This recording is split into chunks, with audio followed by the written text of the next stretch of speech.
Stanka, tak vítaj u nás v štúdiu, a teda v novom štúdiu, v novej relácii Bez filtra. Si môj prvý čestný host a som veľmi rád, že si to práve ty.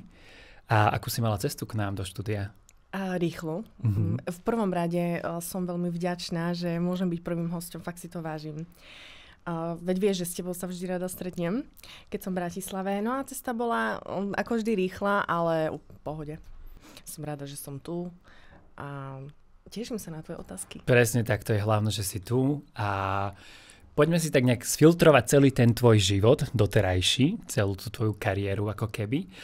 Ty si sa nejak divákom ako vrila do povedomia najmä vďaka show Rúža pre nevestu 2, avšak ešte predtým ty si bola miskou, modelkou, venovala si sa teda modelingu. Bol to pre teba možno od začiatku taký ten svoj sen ísť takouto cestou, že modeling, miska, snívala si o tom ako dievčatko? Modeling nikdy nebol nejaký môj veľký sen.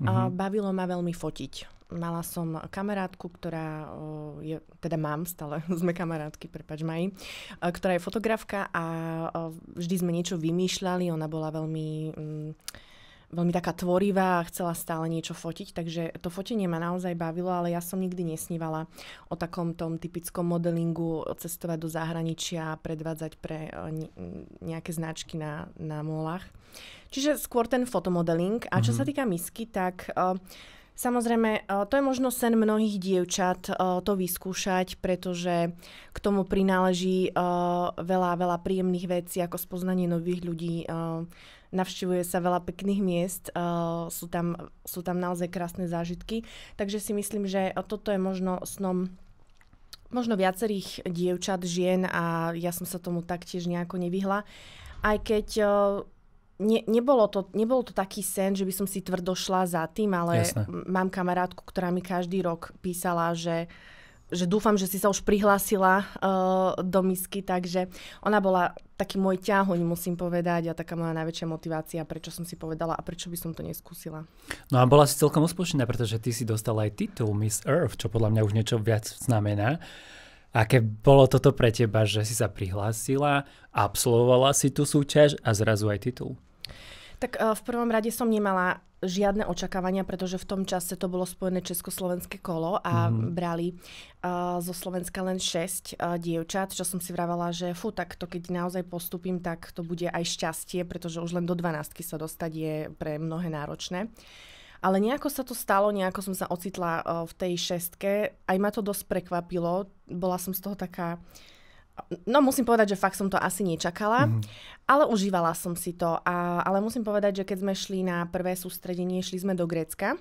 Tam som to psychicky, priznám sa, veľmi nedávala. Na jednej strane som asi pociťovala takú rivalitu, ale nemôžem povedať, že by boli dievčatá zlé, alebo že by sa tam dialo niečo zlé, ale vyslovene bolo cítiť, že toto je súťaž a musí vyhrať najlepšia, najkrajšia a necítila som sa komfortne v tejto situácii. Nevedela som si predstaviť, že teraz budem s niekým bojovať o to, že mám byť tá najlepšia, alebo kvázi najkrajšia, alebo najreprezentatívnejšia. Čiže toto mi tam spočiatku robilo dosť taký problém a dokonca som uvažovala o tom, že odstúpim. Oho, až takto. No ja som tam, samozrejme psychika súvisí so všetkým. Ja som tam mala dosť potom taký problém s očami a s očným okolím. Ja som mala extrémne vysušenú kožičku pod očami, ale až v takej miere, že vizažistky nevedeli, či ma budú líčiť. Boli momenty, kedy ma bolo naozaj náročné líčiť, tak ma to bolelo, pálilo na dotyk. Vyslovene som to mala také zošuverené, ako... Spálená koža, alebo také niečo? Áno. Bolo to fakt bolestivé, nepríjemné. Naozaj som sa tam minimálne líčila a celkovo potom ten môj vzhľad tak aj vyzeral. Hej, človek sa vo vnútri možno zle cítil a samozrejme všetko ide navonok. Čiže fakt som sa tam necítila veľmi komfortne, čo bolo vidno aj na tej vizuálnej stránke potom. Ale nejako som sa tak ukľudnila. A povedala som si, že nejde o nič, že idem len akože nazbierať nejaké zážitky a všetko, čo sa mi tu možno nepáči alebo pociťujem,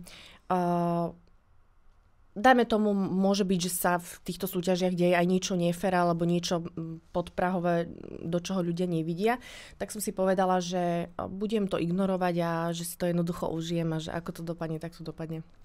Ono často býva aj také napríklad, že dievčatá si fakt, že robia napriek. Ja neviem, ja som počul také, že podrezávajú si opätky napríklad.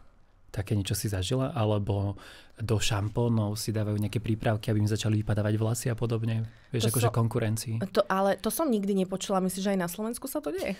Tak určite boli nejaké prípady. Hej. Alebo prípadne viem, že jedia aj vatu, aby boli chudšie na ďalší deň. To som počula aj ja. Čo sa týka misky, tak to, čo vravíš, môže byť. Ja si skôr myslím, že toto sa týka asi skôr tých zahraničných súťaží. Tam sú skôr asi tie ženy také bezprostrednejšie, viac bláznivé, tak to názvem, a neštítia sa aj takýchto vecí. Tu som nepočula, že by sa také niečo dialo, ale samozrejme v našom ročníku a konkrétne možno na tej slovenskej strane bola aspoň jedna, ktorá bola veľmi ctižiadostivá a netajila sa tým a vyslovene bolo cítiť, že si ide po tú výhru.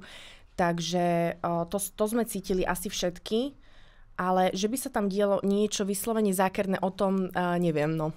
Ale určite musíš mať aj veľa pekných a príjemných zážitkov, lebo precestovala si svet, bola si v Číne, bola si v Thajsku, na Filipínach si bola. Na Filipínach, Tak možno taký ten najväčší highlight z toho celého. No ja som v prvom rade bola v šoku, že som naozaj chytila, to bolo kvázi ako keby to druhé miesto, pretože tam sa rozdávali také dva vážnejšie tituly a to bolo Miss Universe a Miss Earth. Takže v prvom rade som bola taká, že naozaj sa mi to podarilo, že naozaj som chytila ten jeden titul, bolo to veľmi pekné. A vlastne zažiť ten mesiac na Filipínach bolo krásne, tak človek tam už možno nepôjde, možno už nebude taká príležitosť, poznala som novú kultúru, nových ľudí a jasné, že mi to len niečo dalo, hej. Čiže vždy človek dokáže na tom získať a prosperovať na tom. Určite áno, tam si chytila druhé miesto, ale v show Rúža pre nevestu si chytila prvé miesto, lebo ty si sa naozaj stala tou hlavnou víťazkou. Ako vôbec prišlo ešte k celému tomu, že zúčastním sa takéto reality show? Ja som to neplánovala. Ja som mala veľmi psychicky náročný rok. Povedzme 2 roky, ale ten rok pred Ružou bol pre mňa naozaj náročný. Ja som sa dostala do nejakého takého pracovného kolobehu. Ja nemôžem povedať, že som mala zlú prácu. Ja som mala dobrú prácu, finančne sa mi darilo. Ale došla som do takého bodu, že potrebujem byť trošku viac slobodnejšia a že nežijem. Že jednoducho nemám čas na to, aby som si ten život užívala. Jednoducho som pracovala len na to, aby som si dokázala pokryť celý nájom, pretože ja som žila sama, mne nikto finančne nepomáhal. Čo v dnešnej dobe nie je malá suma, čiže mala som určité výdavky a ja som si vlastne uvedomila, že pracujem kvôli tomu, aby som len dokázala pokryť tie moje základné potreby a nejakým spôsobom užiť si trošku toho života, vidieť ten svet. Mala som v tom čase 31 rokov a 4. rok som nebola pri mori, lebo buď som nemala kedy, buď som nemala s kým. Dlho som nemala teda priateľa, takže som nemala s kým. A cítila som sa taká, že ako keby mi ten život unikal trošku pomedzi prsty. A strašne som bola v tej práci zaciklená. Vedela som, že potrebujem tvoriť niečo svoje, že potrebujem byť slobodná. Ja som bola vždy taká viac voľnomyšlienkárska. No a plus, prežívala som tam vtedy dosť takú nešťastnú lásku v tom čase a nevedela som sa z toho vôbec dostať, nevedela som si s tým nejak rady a vyslovene toto bol môj útek od reality. Ja som nemala plány, ako to dopadne a čo bude ďalej. Ja som sa strašne bála toho, keď som sa prihlásila do Rúže, tam bol veľký vnútorný boj. Tam bolo nieraz také uvažovanie, že tú zmluvu nepodpíšem alebo že od toho odstúpim. Bolo to naozaj ťažké pre mňa v tom čase. Ale ja som tak zúfalo potrebovala zmeniť ten svoj život, zmeniť prácu ľudí okolo seba a ako keby zabudnúť možno na tú lásku, nejak to spracovať a nájsť si možno inú lásku prostredníctvom tejto show. Dostať sa z toho nejakým spôsobom, takže ja som strašne proste chcela opustiť ten svoj život, ktorý som vtedy žila. Ty si v podstate išla ako keby do veľkého neznáma. Fakt si nevedela, že čo ťa čaká. Presne tak. A bola to pre teba taká tá prvá skúsenosť s takým veľkým štábom a s kamerami. Ako si možno toto vnímala? Mala si z toho fakt, že trému, strach, obavy? Bolo to fakt hrozné, tak dobre, nie je to hrozné, sú veľa horšie veci na svete, ale v tom čase to bolo pre mňa naozaj náročné, lebo ako som spomínala, mala som nejaké výdavky a zrazu mala som nechať prácu, kde som dobre zarábala, kde som mala kvázi nejakú takú istotu a vedela som si všetko pokryť a zrazu som to mala všetko opustiť, mala som to nejakým spôsobom nechať a presne ako si to povedal, ísť do neznáma, proste to bol tak nepríjemný pocit, lebo Ja som teraz nevedela, či vyletím po týždni, po 2 a môj zamestnávateľ ma napríklad nevezme naspäť do práce a čo budem teraz robiť. Jednoducho bolo tam vtedy veľa bojov vo mne. A čo sa týka štábu, my sme v decembri natáčali také tie medailóniky, zoznamovacie a rôzne takéto veci, ktoré potom v telke bežali počas tej show. To bolo pre mňa náročné. To som mala naozaj trému, hoci akože komunikácia mi nikdy nerobila problém, ale cítila som, že som taká strnulejšia, že to naozaj pre mňa stres, pretože divák si to neuvedomuje, ale za tou kamerou je veľa ďalších ľudí, ktorí to počúvajú a pozerajú. Tam nie je len ten jeden kameraman, keď sa točí medailónik. No, lenže to všetko som si nejako, tak mám pocit, v úvodzovkách pretrpela, ten stres a ten strach z tej budúcnosti, čo z toho bude ďalej. Pretože v januári, keď sme teda leteli na tú Sri Lanku, tak to úplne zo mňa opadlo. Ja som tam prišla úplne vyčilovaná. Dovolenka zrazu, nie? Ja som bola úplne, že ja tu chcem ostať, že mne je tu dobre, že proste neriešim nič. Len som sa sústredila na to, aby som si to čo najviac teda užila. Všetko ako keby som to nechala doma. To, čo bolo zlé. A tam ste boli viaceré dievčatá. Povedz úprimne, že s kým si fakt, že nesadla? Musím ti fakt úprimne povedať, že nebola tam dievčina, ktorá by mi vyslovene vadila. Skôr alebo ktorú by som vyslovene nejak aktívne riešila, nevedela ju vystať. Samozrejme, boli tam väčšina dievčat, tak od nich som si držala odstup. Mala som na to taký svoj dôvod, ale najviac ma teda prekvapili niektoré po show. Dosť sa mi ukázali v určitom svetle. Takže to, čo som ja nevnímala počas tej rúže, tak sa mi dosť ukázalo po rúži. A môže byť aj konkrétne, že kto konkrétne to bol? Tak samozrejme najviac som bola prekvapená z Julie, pretože tam sa naozaj začala ukazovať... Akože nečakala by som, že niekto môže mať v sebe toľko nenávisti a zlosti. Aj keď som jej napríklad nikdy nič neurobila, nemali sme, aspoň si nemyslím, že by som jej nejakým spôsobom ublížila.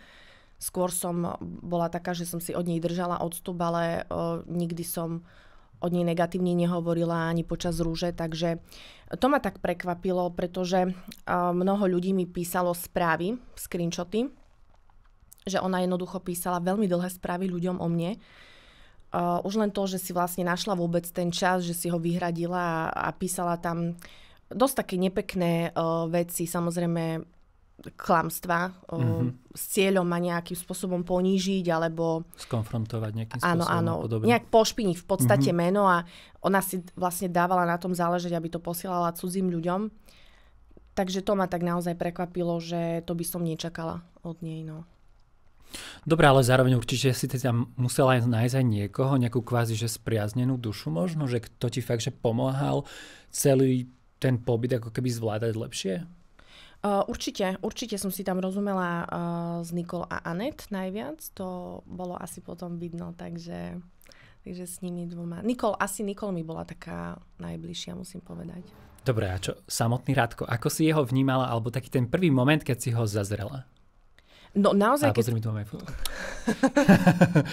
Tam máme aj bosk. Ďakujem ti pekne. Spomienky sa ti vynárajú. No jasné, treba si pripomenúť, hej. Vieš čo, fakt prvýkrát, keď som ho videla, tak naozaj tam prebehla nejaká iskra, pretože on bol taký charizmatický, vyzeral ako taký elegant, bol pekne učesaný, pripravený na nás, takže... Tam naozaj som si povedala, že vôbec nie je zlé, že na to, že mne sa naozaj, že málo ktorý muž páči, tak úplne prvý moment bol taký, že čakala som horšie, že čo to bude. Ale nie v tom zmysle, že bude škarečí, ale v tom zmysle, že ma neosloví, že vôbec, hej, lebo tak naozaj mňa málo ktorý muž osloví tak na prvýkrát. Fyzicky ťa teda priťahoval, hej? Bol ti sympatický a bola tam nejaká chémia medzi vami vzájomne. Dobre, ty si to vyhrala a potom nastal určitý moment, že zrazu ako keby ste išli od seba, že ste to nejako necítili vzájomne, nezafungovalo to. Prečo? Čo bol ten hlavný dôvod? No, keď sa vypli kamery, tak samozrejme ja som do určitého času Radka vnímala ako nejakého gavaliera, elegana. Tým nechcem povedať, že taký vôbec nie je, alebo že je to nejaký hulvát, ale On zastával nejakú svoju rolu samozrejme, pretože sme boli v súťaži, v akej sme boli. A ono, keď sa tie kamery vypnú, tak človek začne veľa vecí navnímavať inak a vidí toho človeka zrazu inak, pretože je sám sebou a tam ide na povrch mnoho vlastností, ktoré si doposiaľ vtedy človek možno nevšimol, pretože pred tými kamerami, keď sme mali rande a bolo tam ďalších 20 ľudí, sme sa nemohli rozprávať o veľmi súkromných veciach, o rodinných, o čomkoľvek. Proste my keď sme mali to rande, tak čo sme rozoberali? Také je tam zvieratko, aká tam je opička, aké je tu počasie, aká je nálada vo vile. Miestami sme čosi načrtli, pamätám v tých posledných epizódach, ako on vníma rodičovstvo asi, alebo niečo také tam prebehlo, taká komunikácia. Ale strašne veľa vecí, ktoré je potrebné prebrať, kým toho človeka stretneš, aby si poznal jeho chovanie, jeho ako to povedať, nejaké návyky, reakcie na niečo, čokoľvek. Proste je tam strašne veľa vecí, podnetov, ktoré počas tých 3 rande, ktoré sme my spolu mali, nestihne človek navnímať v takom zmysle, ako... Rozumieš, čo tým chcem povedať? Je to predsa len nejaká krátka doba na to, aby si dokázala dostatočne spoznať toho človeka. Jednoducho tam, keď sa vypli kamery, tak začali sme sa spoznávať na úplne inej úrovni. Proste vtedy začne naozajstné spoznávanie, áno, lebo ste proste len dvaja. A už sa rozprávate o čomkoľvek a zažívate čokoľvek a zažijete situácie, aké naozaj počas týchto pekných randičok nezažívate. A stali sa tam určité veci, kvôli ktorým som ho začala vnímať úplne inak, ako som ho doposiaľ vnímala v tejto show. A proste som sa cez to nepreniesla, pretože ma, poviem to tak, sklamali nejaké veci. Ale bolo to fakt náročné, lebo nemohla som tým ľuďom vysvetľovať, čo sa stalo, to sú jednoducho naše súkromné veci a vlastne keď vyšlo najavo, že spolu nie sme, tak každý ukazoval prstom na mňa. Boli sme tam dvaja v tom vzťahu, ale každý si automaticky domyslel, že ten problém som ja, že určite som za tým ja. Ale tak čo som mala, Jurko, robiť? Mala som chodiť po podcastoch a rozprávať, že sa stalo to a to? Bolo by to na jednej strane nepekné, nevedela som si to predstaviť, vedela som, že tento tlak nejaký na moju osobu musím nejako ustáť a bez toho, aby sa muselo zachádzať do nejakých konkrétností, pretože to naozaj nie je môj štýl takto niekde chodiť a hovoriť veci, ktoré by mali ostať v súkromí. Určite áno a napriek tomu vlastne vy keď ste to vyhrali, tak ľudia teda ešte nevedeli, že či si to ty alebo nie, že kto to je. Možno taký ten tlak toho presne, že ste sa museli skrývať? Bolo tam niečo také? Vlastne ani nie, pretože tým, že po show sa on vrátil do Nórska, ja som ostala na Slovensku, keď som sa vrátila na Slovensko, tak prvé dni boli fakt náročné na mňa. Vlastne najhoršie bolo vlastne to, že som to vyhrala. Spamätať sa vôbec z toho celého, hej? Pretože som si vlastne uvedomila, ono keď sa točilo, tak my sme spolu trávili nejaký čas ešte na pláži a v reštaurácii a na letisku a tak ďalej. Zažili sme spolu cestu domov.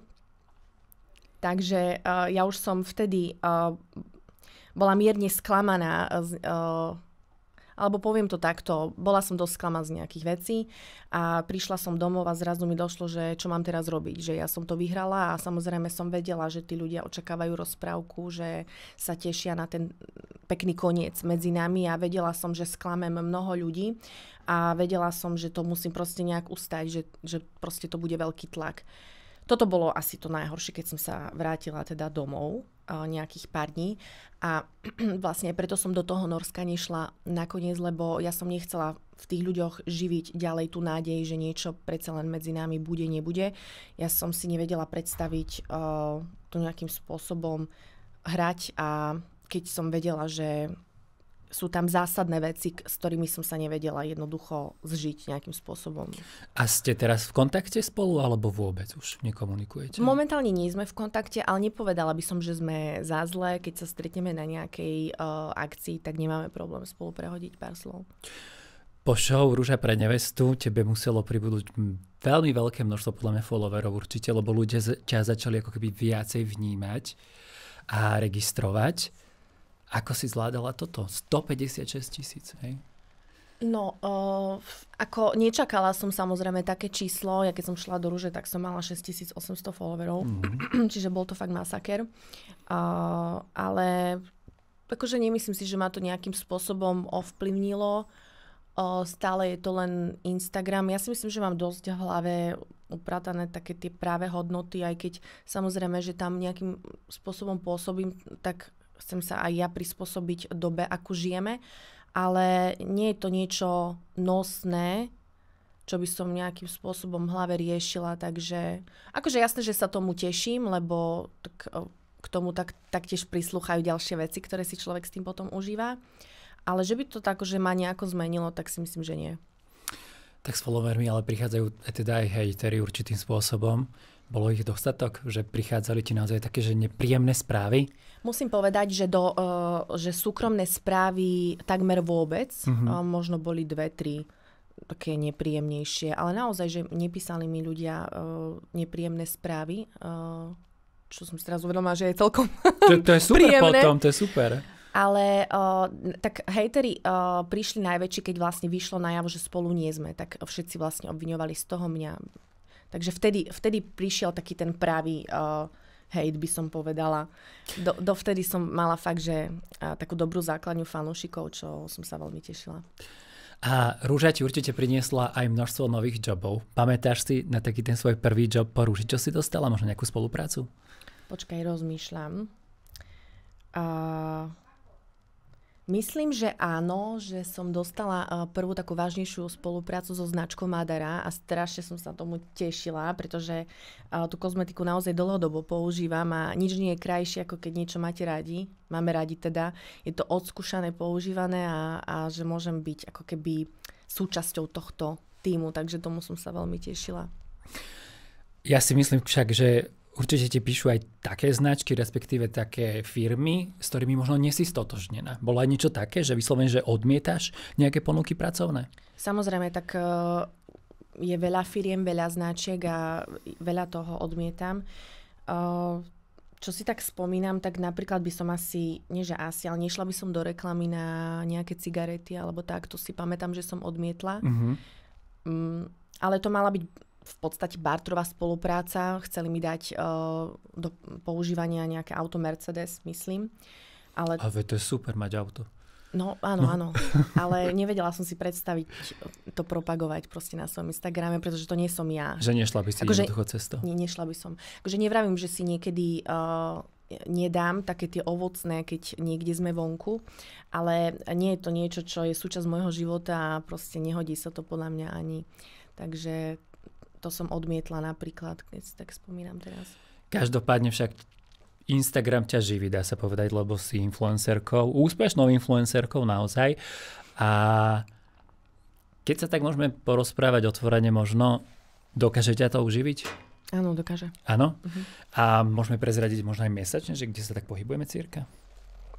To by som nerada asi konkrétne uvádzala, pretože uvedomujem si, že veľa ľudí trpí nedostatkom a ako asi aj z úcty k ním, nie je to potrebná informácia pre tých ľudí, ale určite nie som milionár, to ešte mám čo robiť, ale naozaj dokážem z toho pekne vyžiť, aby som bola spokojná.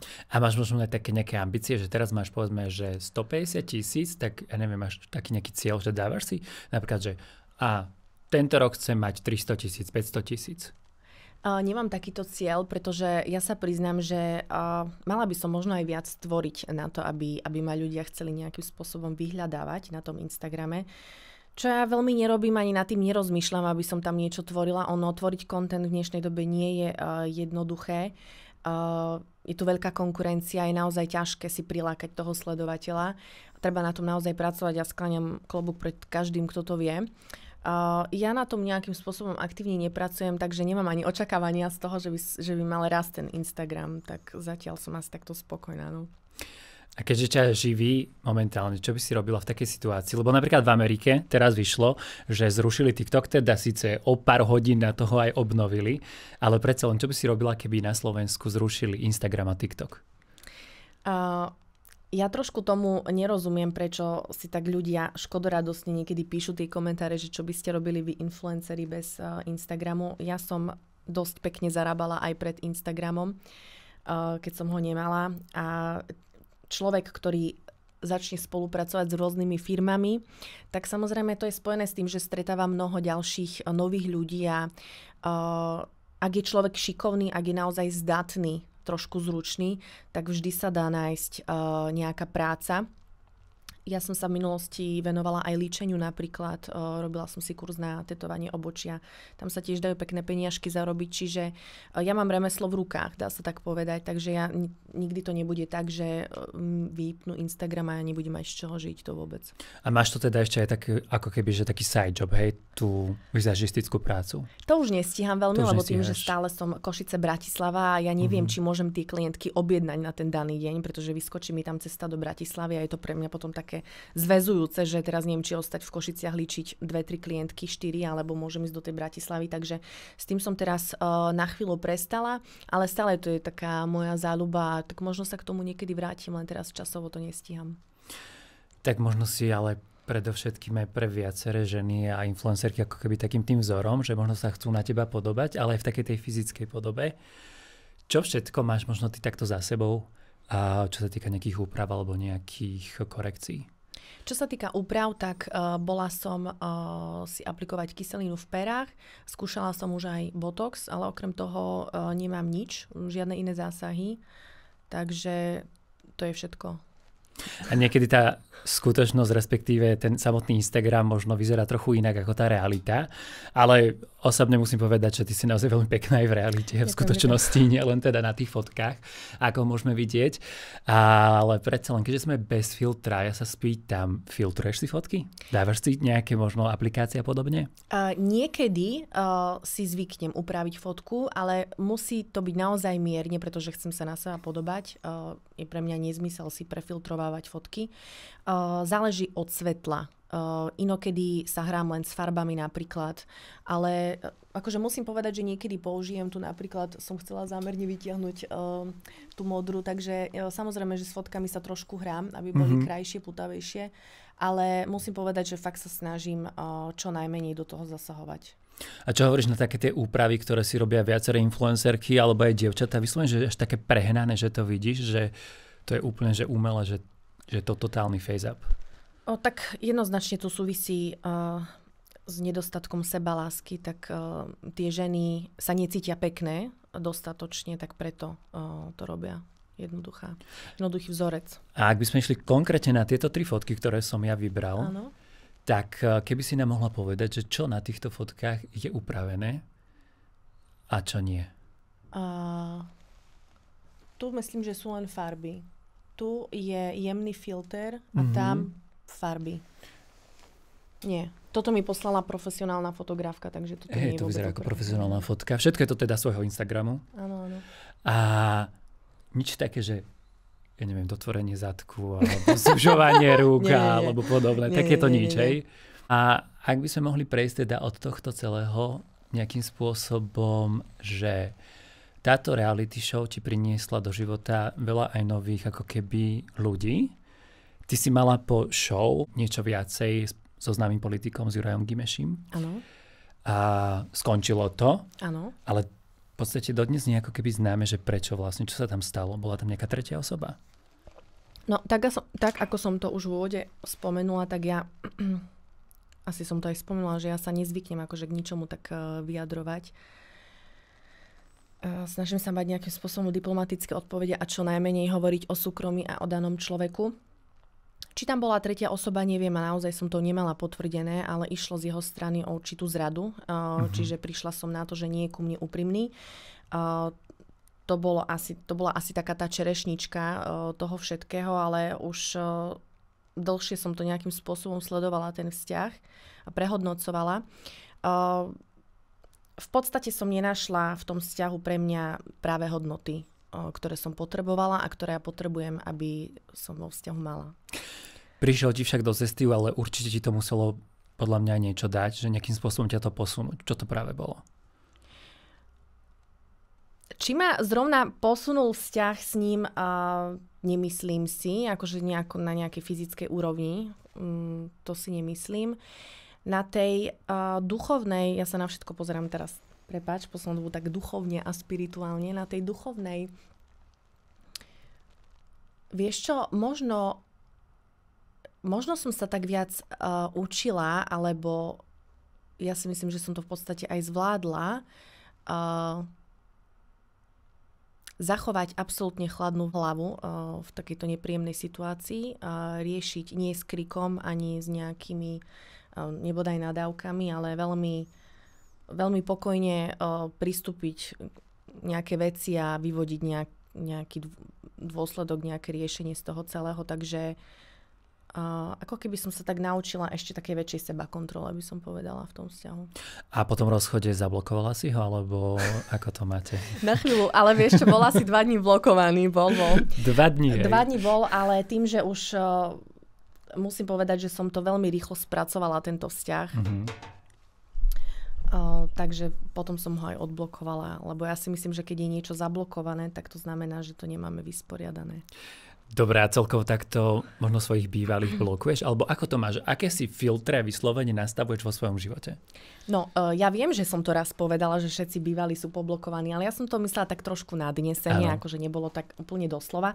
Ja ich síce poblokujem, ale v tom danom čase, keď je niečo zlé, keď už sa jednoducho chcem od nich odpútať, a to blokovanie beriem ako také niečo pomyselné, že sa od toho odtrhávam, že sa od toho chcem odstrihnúť, ale v súčasnosti ti môžem s kľudom povedať, že už žiaden môj bývalý nie je zablokovaný, takže zo všetkých vzťahov som vyliečená. Takže momentálne nie je nikto blokovaný. Všetci sú voľní, hej, pustení. Nech si idú svojou cestou a nech im je dobre. Môžete ísť, hej. Už dobre. Dobre, ty takto inak sleduješ aj napríklad v zahraničí, teraz teda v Čechách je Česká rúža, teda Bachelor. Pozerávaš to? Samozrejme. Áno? Si faninka toho? No samozrejme, veď to je moja taká srdcovečka. Tak. A čo hovoríš na českého Bachelora, Jana? No, veľký sympoš. Musím povedať, že zo všetkých 3, ktorých sme doposiaľ mali možnosť vidieť, asi sa tak najviac približuje môjmu typu, ale fyzickému, aby sme to nechápali zle. A pre mňa je veľmi dôležitý intelekt u muža, inteligencia a to, ako sa pri ňom cítim, aká charizma ide z neho a tak ďalej. Takže ja neviem, aké to jeho vnútro naozaj je. To sa, aj keď si ľudia myslia, že ho poznajú z tých záznamov, ale nie je to tak. Musela by som ho naozaj spoznať. Ale tak fyzicky, keď sa na neho pozriem, tak naozaj taký môj, najbližší môjmu typu, čo sa mi páči. Znamená to teda, že keby si bola v Českej rúži, tak by si ho vybrala, že by si pre neho bojovala, hej? No áno, akože bola by som tam rada, dajme tomu, ale tak bojovala. Tak lepšie ako Radko? Berieš to tak? Toto Staníko mi tu robiť zle. Nebudem sa vyjadrovať k tomuto, ale tak bojovať. Asi nič by som inak neurobila, ako som urobila u nás, takže tak. Ale zhodnotíme to tak, že je ti sympatický. Áno, po tej fyzickej stránke. A čo sa ti na ňom možno tak najviac páči? Má pekný úsmev, veľmi. Mám pekný úsmev. Peknú postavu. Myslím, že je vysoký. Neviem, možno to skresľuje. Je nižší ako ja. Som s ním robil rozhovor a je nižší. Ty máš koľko? 188. On môže mať takých 180, možno 182, si myslím. 172? 182. Aha. Myslím si, že tak nejak. A celkom taký charizmatický, taký tmavšitý. Vlasy sa mi páčia sa mi, keď majú muži také háro. Ale osobne sa teda nepoznáte? Nie. A chcela by si? Takže ja odtiaľ odídem zadaná, alebo čo ty chceš povedať? Juraj, o čo ti to teraz? Tak nikdy nevieš. Možno to práve sleduje. Samozrejme veľmi rada ho spoznám, avšak predpokladáme, že si o chvíľu vyberie svoju lastovičku, nie? Tak už nebude teda voľný. A čo si myslíš, že ktorá to bude? Je tam Sabina stále, je tam Mary a je tam ešte... Evička. Kto podľa teba z nich to bude? No, ja si myslím, že sa bude rozhodovať medzi Mary a Sabinou. A kto to bude? Taký ten tvoj typ. Sabina si myslíš, že to bude? Akože aj ľudia si to myslia osobne, že aj Sabina to bude, tak uvidíme. Necháme sa prekvapiť, veď konec koncov je to už čo skoro. Áno. Dobre, a osobne, okrem teda neho, že by sa chcela s ním spoznať, je tam možno nejaké dievča, ktoré ti prišlo také sympatické? Ako sa volala tá? Ona bola veľmi zlatá. Taká... Ona mala nejaký zdravotný problém, bola v nemocnici chvíľu. Taká tmavovláska. Viem, ktorú myslíš, ona vyhrala takisto Miss. Sa mi zdá. Áno? Áno. Ak myslíš teda tú. Ona mi príde taký veľmi dobrý človek. Dostala tam taký záchvat, taký mierny šok. Áno, ona je podľa mňa také dobré srdiečko, má taká je zlatá. Ale aj tá Linda je taká simpoška, by som povedala. Evička je podľa mňa sympatická. No a čo hovoríš na to, že vlastne v tejto Českej rúži sa ukázalo, že viaceré dievčatá majú za sebou ako keby takú pikantnú minulosť. Lebo napríklad tá Denisa, ona bola vyslovene, že pornoherečka. Áno. Neviem teda, či stále je, ale tak má prezývku Lucky Bee. Čo hovoríš na toto? Ako to vnímaš? No musím sa ti priznať, že toto ja vôbec v hlave nejako neriešim. Neviem, nech si každý robí, čo chce, tak ti poviem, Jirko. Ako to vnímam, ja neviem, tak každý máme svoju cestu životom, svoje rozhodnutia, každý sme si za to zodpovední. Ja sa aj na toto pozerám tak trošku možno z vyššej perspektívy a sú určité veci, ktoré máme jednoducho zažiť, ktorými si máme prejsť a možno to mala nejak napísané vo súde, no tak ja neviem. Ale ty osobne by si išla do niečoho takého, keby si mala takúto minulosť? No keby som mala takúto minulosť ako Denisa volá? Denisa, no. Denisa. To znamená, že by som mala taký mindset ako Denisa, tak by som asi išla do tejto show. Áno? Keby som bola ako Denisa, tak si myslím, že tiež by som šla. Dobre, OK. A čo nejaké ďalšie reality show v tvojom prípade? Plánuješ možno niečo, alebo rozmýšľal si nad tým, že ísť niekam? Ja viem, že teba tuším volali do Love Islandu.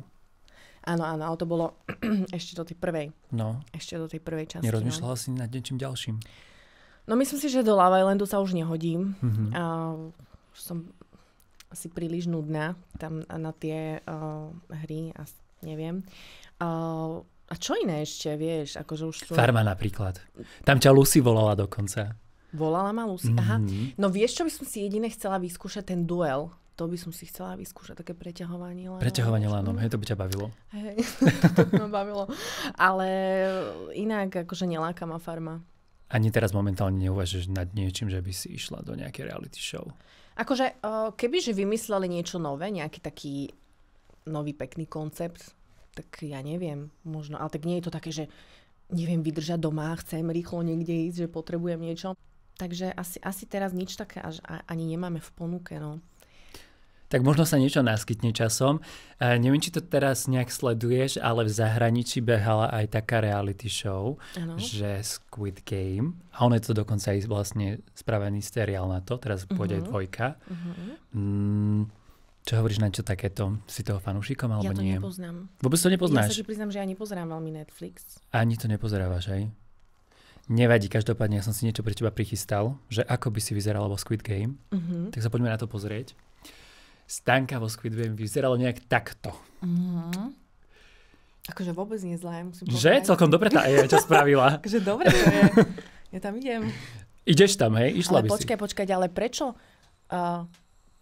Nerozumiem tomu, že to je akože umelá inteligencia, ako je spojená s reality show? No, umelá inteligencia takto vytvorila ako keby tvoju fotku. Z tejto fotky je spravená presne táto fotka, že takto nejak by si vyzerala v reality show o Squid Game, alebo respektíve aj v tom samotnom seriáli Squid Game, ktorý je teraz mimochodom veľmi populárny.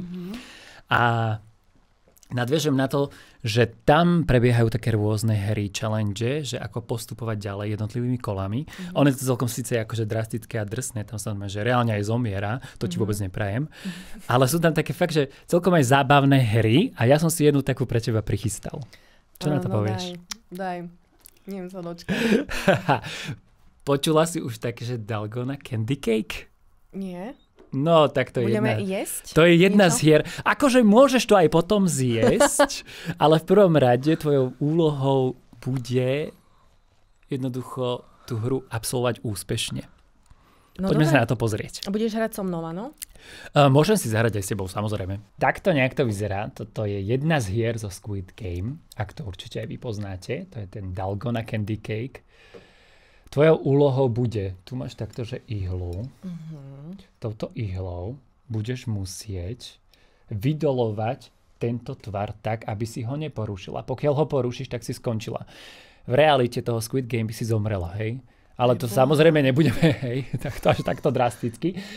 Ak to nespravíš správne, tak ja mám prichystanú takú malú odplatu, taký malý trest, že keď sa ti to nepodarí, čo budeš musieť spraviť. To sa dozvieš na konci. To sa ťa je nepodstatné. To je nepodstatné, to je úplne nepodstatné. Pohode, to je. Dobre, vyber si na začiatok jeden tvar, ktorý sa ti páči. Ja som ti prichystal, že srdiečko alebo krúžok. Je to na tebe? Tak ja si myslím, že to srdiečko bude náročnejšie.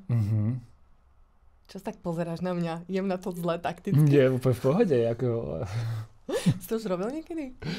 Vieš čo, skúšal som to. Priznám sa, že osobne som to inak priekol toto. No, wow. Tak. To vonia. Možno ti to potom bude aj chutiť. Je to inak čistý karamel a soda, nič viac. Dobre, takže vyberáš si krúžok, hej?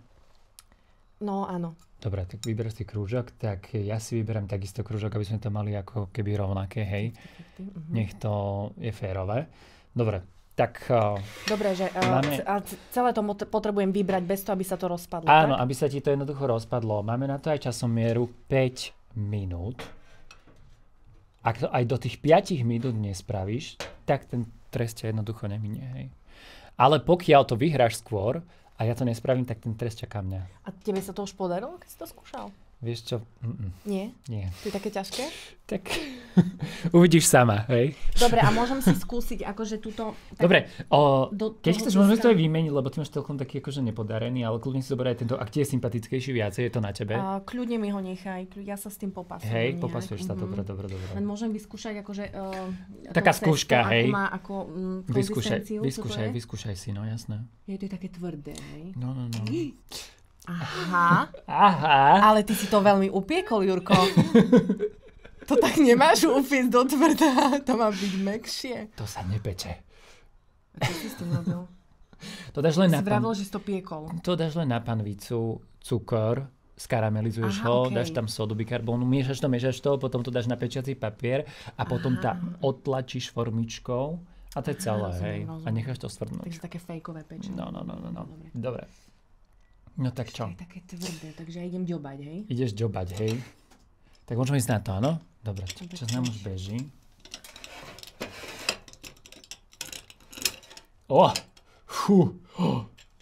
Dobre. Ja som mala zobrať ten tvoj. No, vidíš to? Počkať, ale ja si toto tu musím srdiečko posunúť. Inak celkom to aj lepí, tak dávaj pozor.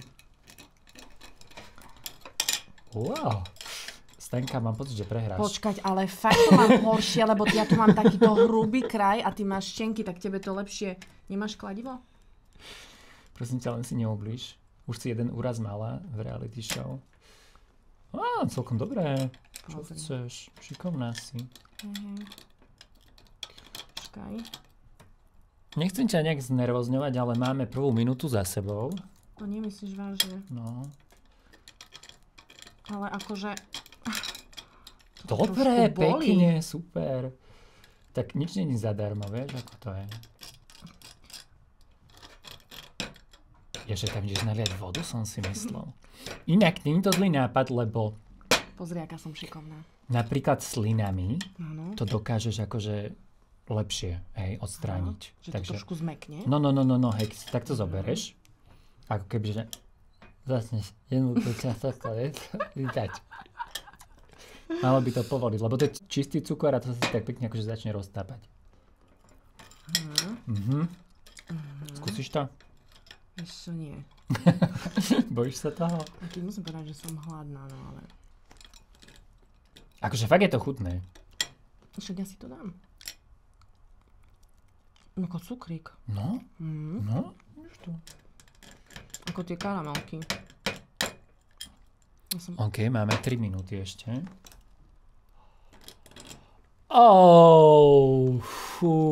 Tak to si prehrala. Bohužiaľ si eliminovaná. A tým pádom zostávam ja a teda ja dúfam, že sa mi to podarí. Ak sa mi to nepodarí do tej časomiery splniť, tak ten trest čaká asi aj mňa.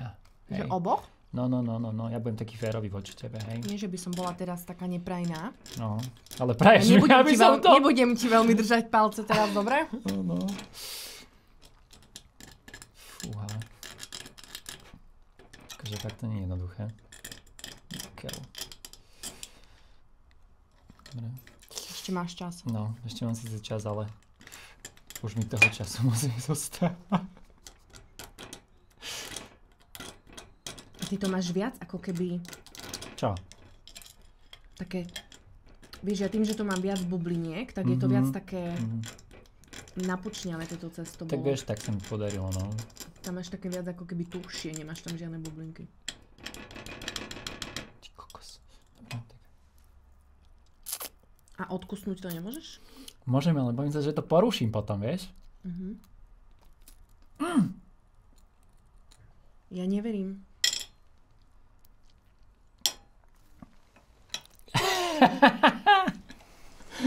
Keďže to mám taký drobný kúsak, aby sme boli tak, že...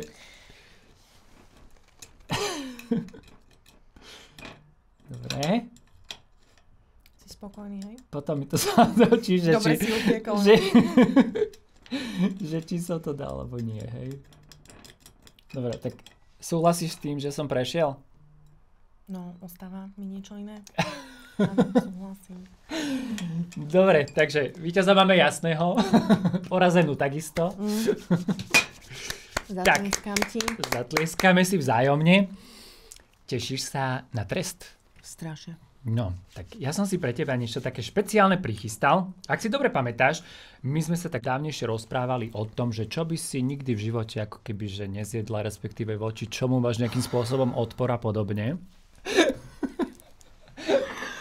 Prečo som to povedala?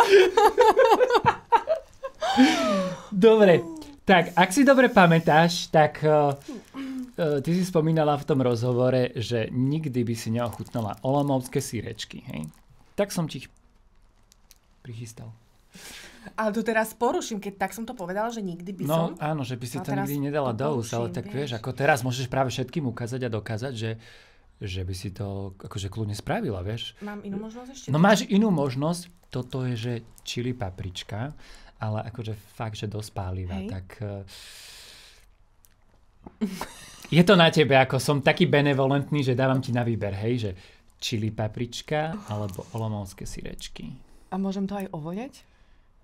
Čili papričku? Obe veci. Obe veci. Nech sa páči, môžeš kľudne jasne. Nech sa páči, tak ja ti toto takto pekne rozbalím. Nemáme náhodou masku plynovú. Ja to chytím, hej, že či to je veľmi palivé.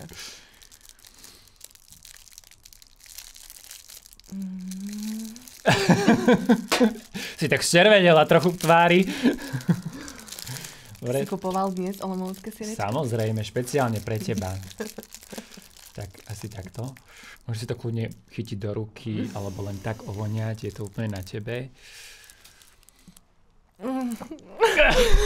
Príjemné. Ešte raz? No. Ty kokos, to je čo? Neviem, ja som to v živote nevoňal, takže neviem, ako to vonia. Ty si to v živote nejedol? A ty si mi toto nejedol? Nech sa páči, ovoňaj to. Dobre, tak idem to voňať ja. Ty vole, fúha. Tak to smrdí ako ponožky, neviem koľko dní neprané. To pripomína, ja sa stále snažím priznať to, že čo mi toto... Ako nechcem samozrejme o teba, aby si to celé zjedla, to určite nie. Už len veľký krok spravíš, podľa mňa ten, že len kúsok z toho ochutnáš. A tým pádom ako keby splníš ten trest. A môžeme pokračovať ďalej. Dobre, vieš čo, som zvedavá, ako to bude chutiť. Takže si dám tento aj si. Poďme na to. Tešíš sa? Dobrú chuti prajem. Tešíš sa? Teším. A keď teraz poviem, že ježiš, to je dobré. Tak to ma milo prekvapí, že však počujeme. Možno je o tom aj práve tá výzva, že skúsiš niečo, čo si ešte doteraz neskúsila a možno ti to zachutí a možno to bude tvoje favorite jedlo. Takže ja už na rande dnes nejdem asi. Počkaj, mala si dohodnuté rande? Ty kokos, počkaj.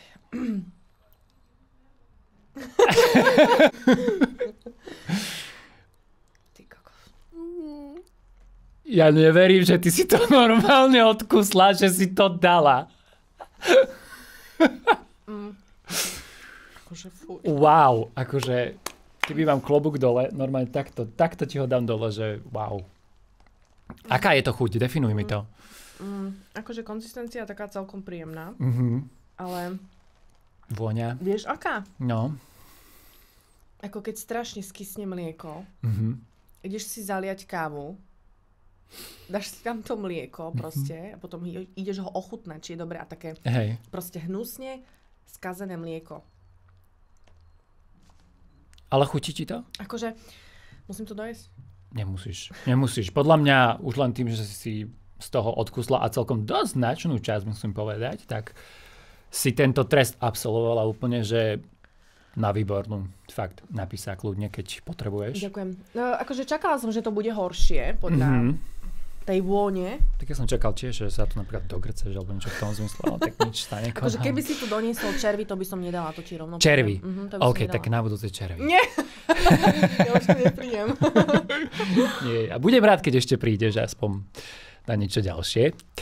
Ale už len týmto si dokázala, že naozaj môže byť veľkou inšpiráciou aj pre ďalšie mnohé ženy, že si nebojácná, posúvaš sa a dokážeš prekonávať aj také tie svoje challenge a svoje výzvy. A pre mnohé aj si takouto inšpiráciou, čo dokazuješ teda aj na svojom Instagrame. Čo to možno pre teba znamená byť inšpiráciou pre mnohé ďalšie ženy? Že niečo nové prinášaš? Na jednej strane je to veľmi pekné čítať tie pekné správy a na druhej strane to, že som pre niekoho inšpiráciou, neberiem nejak, že to je, neviem. Ja mám pocit, že v každej možno mediálne známej žene sa nájdu nejaké ženy, pre ktoré je táto žena inšpiráciou. Ja si myslím, že každá si nájde to svoje publikum alebo tie ženy, ktoré ju nejakým spôsobom obdivujú, takže neberiem to tak, že je to... Áno, je to na jednej strane výnimočné, je to príjemné, ak sa nejaká žena v nás vidí, ale neberiem to tak, že som tu len ja sama a teraz to je všetko, hej, čiže takto by som to nejak... Myslím si, že nelietam v oblakoch, tak by som to povedala. Ty si však spomínala, že plánuješ robiť ako keby svoj vlastný podcast, odovzdávať niečo viacej tým ženám. Ano. Tak v akom je to štádiu? Ako to vyzerá? No, dlho som vlastne nevedela vymyslieť názov toho podcastu. Názov chýba. Nechcela som, aby to bolo niečo naozaj, že prvoplánové. Spočiatku som nechcela anglické výrazy, chcela som ostať pri slovenskom jazyku, ale to, čomu sa chcem venovať, tak mi to v slovenčine neznelo veľmi dobre a tak ľubozvučne. Takže musela som ísť do toho anglického jazyka a to bolo tam taký najväčší ten zádrhel, pretože priestory v podstate mám. Pomáha mi s tým aj moja manažérka Vicky. A priestory sú naozaj krásne, čiže bolo potrebné tam vymyslieť názov a samozrejme nejaké logo, možno jingle. To sú už za mňa také možno aj maličkosti, ale tak ten názov bol pre mňa veľmi dôležitý, no, aby mi tak sadol, aby mi bol blízky, aby sa mi stále páčil, aby to nebolo také, že po mesiaci sa mi to prestane páčiť napríklad. Chceš sa teda posúvať takýmto ďalším iným smerom, ako keby v rámci svojej tvorby, hej, na Instagrame? Chcem určite využiť to, že mám nejaký dosah a viem, že veľa ľudí sa teraz trápi, viem, že veľa vecí sa teraz mení, aj veľa ľudí sa mení, ľudia začínajú byť viac vedomí a viac si začínajú uvedomovať, aké je dôležité pracovať so svojou dušou a mysľou a vrácať sa aj späť do minulosti, tým myslím liečiť si veci, traumy, blokády z detstva. Čo sa mi veľmi páči, že veľa ľudí sa prebúdza a to by som chcela vlastne využiť, lebo myslím si, že veľa ľudí takýchto hľadá viac informácií a myslím si, že komunikácia mi taktiež nikdy nerobila problém, tak si myslím, že v tom by som sa relatívne mohla nájsť a nejakým takýmto spôsobom pomôcť iným ženám, ktoré to potrebujú počuť napríklad. A čo ti tak najčastejšie píšu? Že o čo ťa žiadajú? O akú radu? Lebo akože tých správ, čo som si ja pozeral teda na tvojom Instagrame, tak tam je neúrekom, keď dávaš nejaký príbeh a prezdelávaš tie veci, tak čo to konkrétne najviac je? Dosť často sa mi ženy zvykli písať o tej hodnote, že som im ukázala v podstate v tej show, ako by sa možno žena mala chovať k tomu mužovi a ako zastávala pevne svoje hodnoty, pretože ja si myslím, že môj charakter sa nejakým spôsobom v tej show nezmenila, stále som bola taká istá. Páčili sa im tie hodnoty, ktoré som tam nastavila a ukázala a v tom mi tak najčastejšie písali, že A veľmi som im napríklad pomohla sa mať viac rada, ako keby som im ukázala ten smer, ako sa viac prijať, ako sa mať rada a tým už aj tie vzťahy s mužmi majú potom také zdravšie a krajšie a vedia, ako si dupnúť napríklad a dupnúť v tom zmysle, ako sa vedieť oceniť a následne aj ten chlap si ju bude oceňovať tú ženu. Takže vždy je to o nás, vždy je to to, ako my sami seba oceňujeme, ako si sami seba vážime, tak si nás budú vážiť a oceňovať aj tí ostatní, aj tí partneri. Takže asi som im ukázala, ako by sme to mali my ženy robiť, aj keď ja nehovorím, že viem všetko a ja sa stále veľa učím, ale tak určite sa v tom niektoré ženy našli a pomohlo im to. A keď si spomenula toho chlapa, tak momentálne je niekto? Máš niečo, riešiš? Teba. Mňa? Wow. Alebo sústredíš sa fakt akože na seba? No, poviem ti pravdu, že teraz nemám v hlave vzťah. Dosť som taká teraz zanietená, že chcem naozaj pracovať na tom podcaste. Strašne by som sa tomu chcela venovať. Aby to bolo dobré a aby to malo svoj zmysel. Takže nie som teraz sústredená úplne na nový vzťah. Ja si myslím, že tituliek bolo dosť v poslednom čase, takže treba si oddychnúť a teraz mi je vlastne dobre. Ja mám pre teba jeden odkaz od Dušana Kajabu. Že mu máš odpísať, neviem, prečo mu neodpisuješ. Neverím, že ti to povedal. Naozaj. Naozaj. My si písali. Tá Stanka úplne na mňa zabudla, ozvi neodpisuje, neviem prečo. Tak hovorím, že ja sa jej to spýtam, že prečo. Mám teraz odpísať? No môžeme povedať niečo konkrétne, vieš. Dušky, neviem, čo sa stalo. Samozrejme preverím situáciu a budem to riešiť samozrejme aj s mojou manažerkou. Dobre, ale stále ste v takom ako keby, že vzťahu, že v takom kamarátskom, že rozumiete si, že není tam žiadne nejakým spôsobom nejaké hádky a podobne, hej? Že nič sa zle nestalo. Nie, vôbec sa nič nestalo. Minule, keď som bola niekedy v decembri v Bratislave, tak sme sa stretli aj s Adamom, aj s mojou kamarátkou, sme išli na trhy, takže absolútne normálna kamarátska rovina. Ale nie vždy, keď som tu, tak mám čas. Hoci by som chcela tých ľudí aj stretnúť častejšie, ale niekedy naozaj tu idem na otočku a vybavím nejaké pracovné veci a utekám do Košic, lebo opäť tam niečo mám. Ale vôbec žiadny problém s Duškým nemám. Dobre, tak to som rád. A keď možno, že nech ma už požiada konečne o ruku, tak ja neviem, tak posunieme to niekam, ja neviem. Možno preto ti neodpisujem teraz. Takže čakáš na tú žiadosť o ruku, hej? Dobre, a ty takto v hlave možno máš nejakú aj predstavu, že ako by mala vyzerať možno tvoja svadba alebo niečo také? Alebo tá samotná žiadosť o ruku? Nad žiadosťou nepremýšľam, ale vieš čo? Raz som videla takú krásnu žiadosť o ruku. Ja nad takými vecami tak ani nepremýšľam, ale bola som na Mykonose v Grécku. Tam bola naozaj nádherná žiadosť o ruku. Ja som si normálne poplakala, keď som to videla. Bolo to nádherné, to bol naozaj silný zážitok, hoci som bola úplne nezainteresovaná. Bolo to tam krásne, takže možno, že keby niečo také vymyslel môj nastávajúci, tak by to bolo nádherné. No a čo sa týka svadby, nesnívam, nemám to nejako vôbec akože premyslené, že kde občas tak akože pomyslím, že aké by som asi chcela šaty, a hlavne keď na Instagrame na mňa vyskakuje stále nejaká reklama tých svadobných salónov, tak si poviem, tyto by som si vzala, alebo tyto nie.